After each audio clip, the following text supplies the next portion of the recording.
Dawn, 19th of February 2023, Pakistan sees the blasphemy and religious issue in Punjab. Using the religious division of Pakistani Occupied Punjab to divide Indians and produce brainwashed troops and a us against them narrative, by foreign invaders like China and the British East India Company as well as Indian rulers.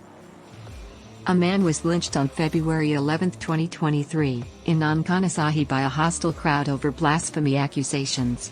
In Pakistan, particularly in Pakistani Occupied Punjab, the frequency of mob attacks and murders has gradually risen.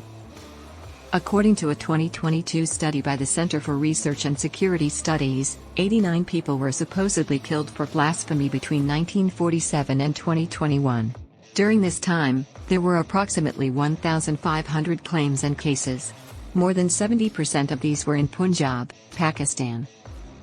There have been 6 murders and 33 allegations in Khyber Pakhtunkhwa, KP. With 173 claims and 9 murders, Sindh is far behind Islamabad, which has 55 charges and 2 murders. The lowest populations are in Balochistan, Azad Kashmir, and Gilgit-Baltistan. The latter 2 areas have not seen any murders, and Balochistan has only seen 1. In other regions, blasphemy accusations and murders are much less common. Only 11 instances of slander and 3 murders were reported in the nation from 1948 to 1985. The country's blasphemy laws did not entail the death penalty then. The number of cases has increased by 1,300% since the death penalty was introduced in 1986, and it needs to be removed. But why is Punjab under Pakistani occupation the epicenter of blasphemy-related cases, bloodshed, and fatalities? There were 2 murders here, even when the blasphemy rules were much more lenient. The Ahmadiyya religion was the home of both fatalities. Punjab, under Pakistani occupation, has developed into the center of blasphemy-related bloodshed. Political scholars Dr. Mohammed Wasim and Christoph Jaffrelot have questioned whether there is any connection between this and the ongoing effects of the violent communal violence that broke out in Punjab during the partition of India in 1947.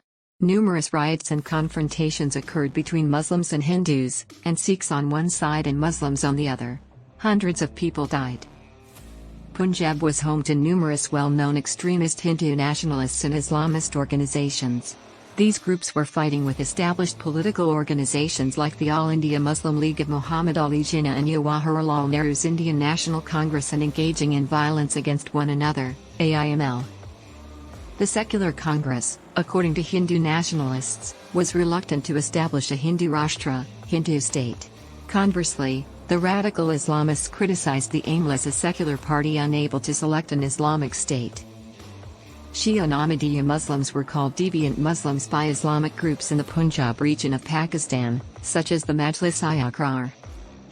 The League had to adjust its message to respond to the charges made against it by the Islamists in Punjab. The League promoted local Muslim nationalism in other Indian regions with a high Muslim population, like East Bengal and Sindh, and in areas where Muslims were a minority. The party emphasized the political and fiscal advantages of this nationalism.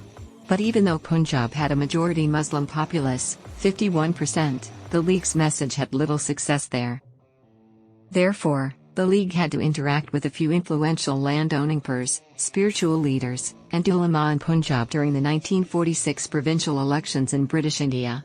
The party permitted the pairs and the ulama to stray from the League's nationalist manifesto and add a radical dimension to its message to rouse the Muslims of the province, particularly in the rural areas.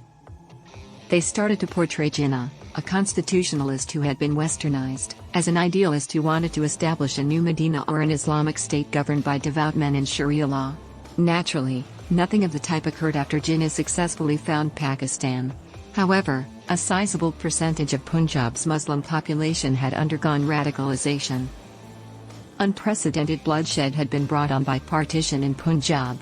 Muslims became most of the population when Pakistan annexed the province's western region.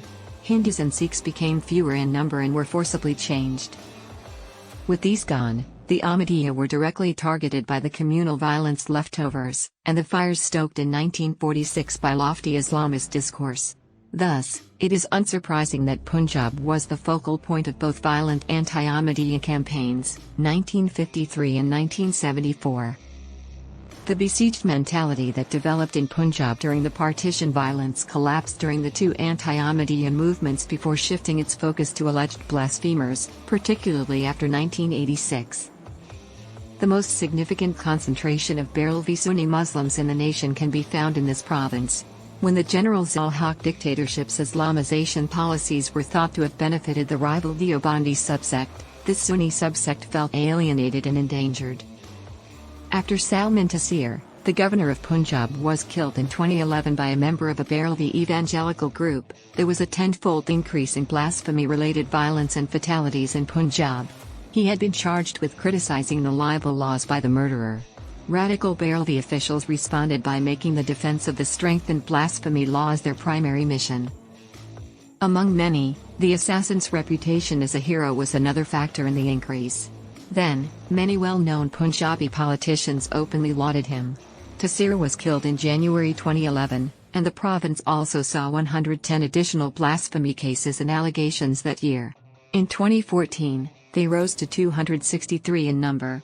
231 instances in 2020 marked a new peak. What is the exit, then? Since no state institution or government is willing to repeal the 1986 clause in the blasphemy laws, some worried commentators have proposed that one could at least balance the rules by including equally severe penalties for those who fabricate false blasphemy claims. These rules have maintained the normalization of violence stemming from blasphemy. But Islamist groups are unwilling even to bring up the subject.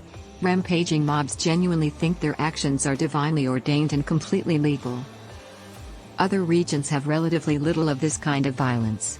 Therefore, one may wonder why Sindh, KP, and Balochistan must suffer the consequences of an issue primarily focused on Punjab. Punjab must offer the answer. But all it has so far done is make the problem worse.